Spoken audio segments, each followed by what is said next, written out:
Welcome to another episode of I Just About Crushed My Balls as I Sat Down. Today we have this beer that was picked up by my buddy Greg, so thank you very much, Greg. He picked me up a 6-pack from Muddy York, and the 6-pack cost $26, so about $4.25? Yeah, about $4.25, $4.50-ish a bottle. Not bad. Not bad at all. I mean, we talk about price a lot. So this was one of the shipments from him that I was able to pay the second before he even got here. So this is the Gaslight Hellas. It's 5.2% alcohol and 18 IBU. Bang! Bang! Let's try this baby, shall we? We got the cheapo butterfly opener here. This is a lot more like the ballasongs I used to play with when I was younger. But it's not as good a bottle opener as the BB Barfly was. Alrighty. How did I get pen on my hand? I didn't use any pen at work today. I was the cart guy. How did I get pen on my hand? I don't even think I brought a pen with me.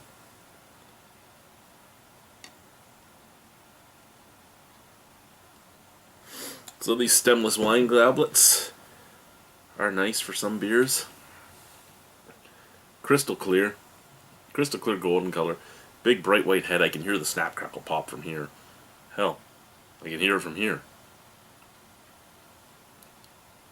I can still hear it from here. But now we're just asking for me to drop the glass because of how I'm holding it. Head is fading, but it's a nice head. Nice bubbles. Scent.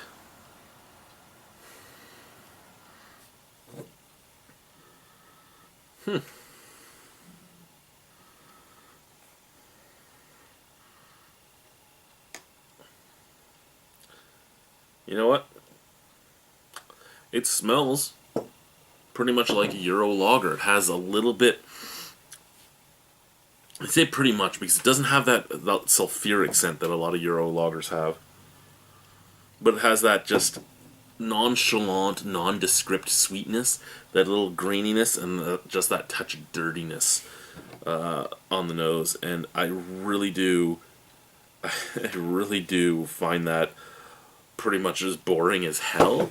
But I find it really nice to find a craft brewery in Ontario that's making a Hellas lager that is at least pretty much proper, not overpowering in one way or another. I did recently have the Amsterdam 2017, which was the same type of thing. It was at least smell-wise, it was very much stylistically correct. And I mean, usually when you have a craft brewery making these more bland, more boring lagers, they try to go overboard in the hops or overboard in the malts or anything like that, just to add some character and some taste to it, where that's not what the beer was supposed to really be. But cheers, let's try this.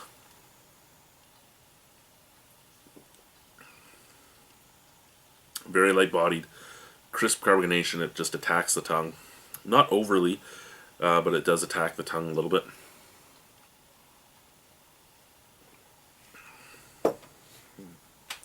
So here's the flavor. Very clean. Unlike a lot of Euro lagers, it doesn't have that sulfuric taste. It doesn't have that slightly off hop extract taste that a lot of the Hellas lagers that are sold here have, because they are using hop extracts instead of actual hops. But other than that, pretty much the same. Nondescript, grainy sweetness. Little grassy and little dirty hop finish. This is where the question comes in. Is it good? It's bland. It's boring. My dad could drink it. My dad could drink it. My father-in-law could drink it. Hell, my mother might be married again. My stepdad can drink it. If somebody can drink beer, they can drink this. If they're a big macro head, they will be able to enjoy this. If they're a big craft head, if they like local beer and only local, and that's their idea of drinking craft, they'll love this. If they want a lot of flavor and complexity, probably not. So it all matters what they're looking for. And where I'm weird about it is, what do you feel? Do you need to drink Do you need to drink that craft beer to feel good about yourself? Or do you save the $2 and buy a can of something imported from Germany or Greece or any other European nation that makes lagers like this? I mean, it comes down to you in the end. Is that $2 worth more to you than supporting a Canadian company? I mean, for me, if I'm buying more than one of these, if I'm buying like 5 or 6 of these, I'd probably just go to the LCBO and buy some Tuborg or something like that. Maybe Holston, maybe Mythos if it was still available around here. Palm. You know, there's just so many things that taste pretty much the same that are half the price. However, if I'm at a local bar and my choices are this for, say, $7 a pint, or Moosehead for $6 a pint, or Canadian for $5.50 or to $6 a pint or something like that, I would probably go with this just to support local and to make those companies think about supporting local more. But that's just where it is. It matters what the price points are, right? Is it a bad beer? No, there's no faults in it. There's nothing wrong with it. There's nothing like that. It's just, do I care for a Helles? Not a Helles. A Hells. No, I don't really care for them. That doesn't mean they're bad. It just means I don't really care for them.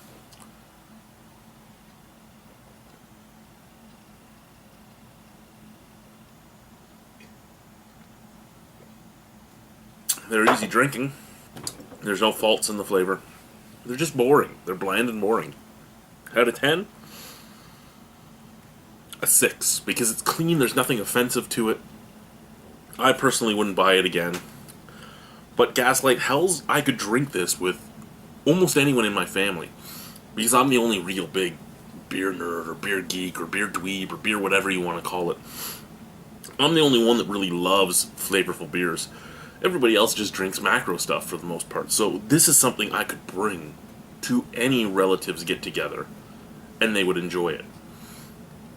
So for that, it deserves a step up from mediocre, but it doesn't deserve that step into I would normally buy it. And the reason I'm saying this is in case somebody from Muddy York or somebody that's friends with somebody from Muddy York watches this and they're like, oh, he only gave you a 6. Well, a 6 doesn't mean something bad for me. Plus, it's a C. It's a C grade. That's good. It's especially good for this beer. Stylistically, however, I will say this. If this was in a European lager category at a beer awards, this is probably worth a 9 to a 9.5. This is award-winning right here. This is proper. It smells proper, it looks proper, it tastes proper, it feels proper. It's proper. It's just not for my beer tastes. Thank you, guys. Bye-bye.